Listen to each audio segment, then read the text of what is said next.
il-każ kien jirrigwardja bankier Russu illi qed nitkellmu fuq evidenza tal-lik, jiġifieri ġew kien hemm evidenza u dokumentazzjoni li ġiet maqsuma mal-ġurnalisti li juru illi xi madwar 5 biljuni fi flus US dollars ġew trasferiti mir-Russja lejn l-Ewropa. Aħna dejjem nirrappreżentaw in-naħa tal-istorja bl-aktar mod ġifieri feru bilanċat nistgħu u skont l-evidenza ovvjament li konna fidejna, però din dan l-obbligu illi l-istejjer jitneħħew, l-istejjer pubblikati bbażati fuq evidenza li jiġu mneħħa u l-pubbliku laqqas biż ikun jaf li dawn l-istejjer qed jitneħħew.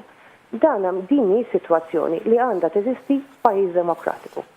L-oppożizzjoni kienet ippreżentat mozzjoni fil-Parlament biex il-Gvern jamenda il-liġi fuq il-medja biex jagħti aktar protezzjoni lill-ġurnalisti, imma l-Gvern irrifjuta.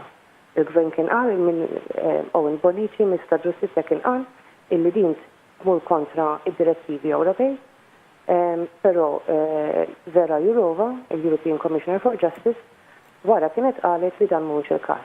Jiġri għadna iridu nsibu mezzi kif nagħtu protezzjoni aktar b'saħħitha lill-ġurnalisti Maltin.